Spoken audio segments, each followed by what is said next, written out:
there. In this video, we will be talking about open and closed syllable patterns. But before we get started, let's talk a bit about what syllables are and why it's important that we know the patterns that go along with each type. Syllables are smaller parts of larger words, or they can even be words all by themselves if they're a one syllable standalone word, but they all must contain at least one vowel. Usually at this time when I'm talking to my students about syllables, we go around the room and we clap out the various items that we come in contact with to count syllables. You can also use the method where they drop their jaw when they say a vowel. Either one is very effective, and it gets them aware of hearing that natural speech pattern that we break for when we have multisyllabic words. So generally speaking, there are 6 types of syllable patterns. I'm going to list them up here. We've got open, closed, those are the 2 we're going to be talking about today. R controlled, sometimes called the bossy R, the magic E or vowel, consonant E, silent E pattern, vowel teams, and the consonant LE pattern.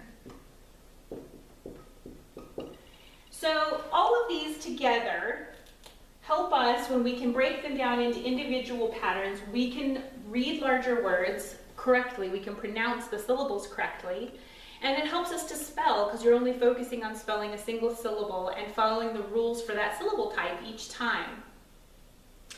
So to better help students kind of understand this nebulous concept of syllable pattern types, I like to put them together, group them on a core, like a core concept that ties everything together for them, so that in the future, when I talk about other syllable pattern types, they have something to reflect on and look, oh, syllable pattern types, that's when we talk about our, in this case, we will be calling it, I like to use the acronym CLOVER, C-L-O-V-E-R.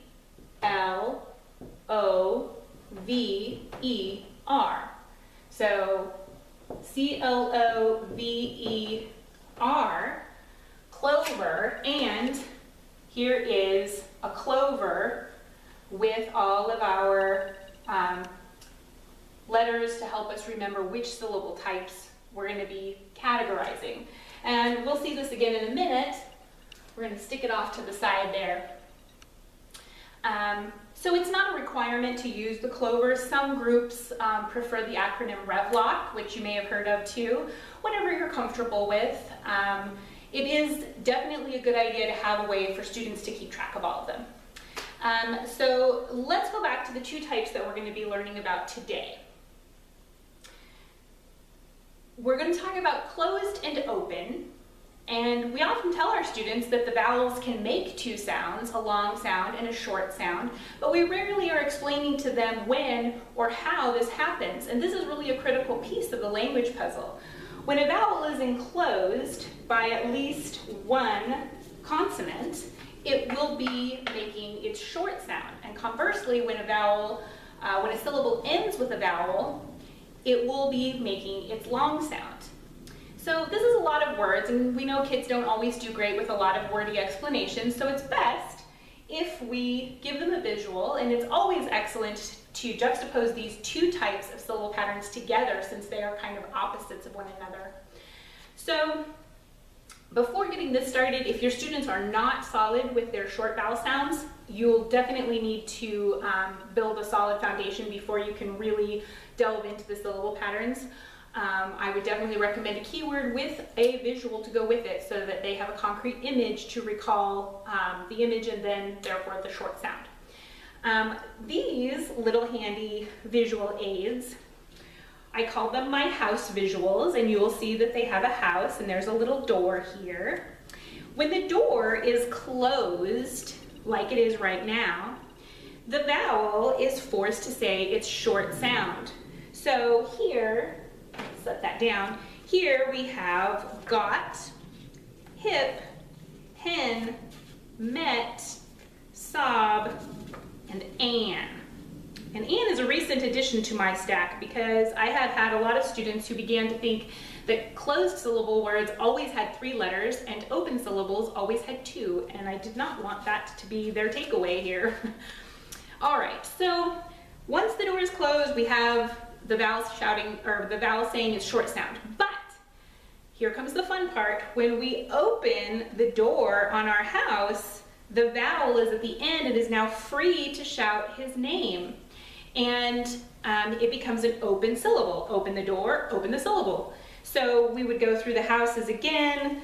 Got becomes go, hip becomes hi, etc., etc. Hen, he, met, me, sob, so, and an becomes a.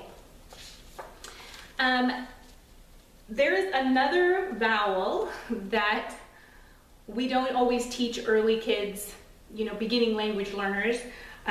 They are usually aware of its consonant-only sound, but I just want to show you that it does work with the Y as well. The Y always has a good relationship with I. He wants to be the I so bad that is mainly the sound that he likes to make. And when he's closed in a word, like typical, he will say his short sound, but when the vowel, or when the door is open, he makes his long vowel sound, which is like long I, like in the word typo.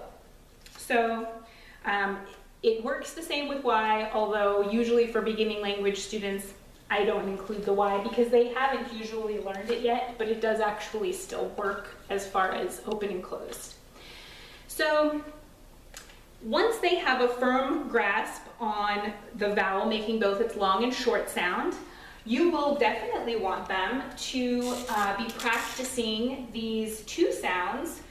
This is a great time to introduce the diacritical breathe and micron markings. So having them say a, and a, going on with the e, and so on, having them practice it 3 times each on their papers. That's a very great idea. And then we definitely will be tying it to our clover. And let me get my other pen. So here we see that the open and closed are the C and the O. And if you're doing whole classroom work and you're very crafty, you could probably draw a really big clover on your board, or you could make this into something like a poster-sized visual. Most of the time I'm working either pull-out or tutoring, so I use a smaller visual. But you're going to want your students to practice writing a couple of examples that go with each. So we would have a and an, hi and hip, no and not. And this would normally be something they would write and keep for reference, so not erasable. But if you're doing it as a group, of course, you're going to be reusing it, so it would be erasable. If you're looking for a fun activity to do with the clover for classroom, you could have index cards with examples of open or closed words written on them that you pass out to the class and let everyone take turns coming up to put their open or closed word on the correct leaf of the clover. You can do this for one-to-one work as well if you have them cut out small little pieces and do like a word sort on their clover. Hopefully this has presented an easy and helpful way for you to take open and closed syllables to your students. Thanks for watching.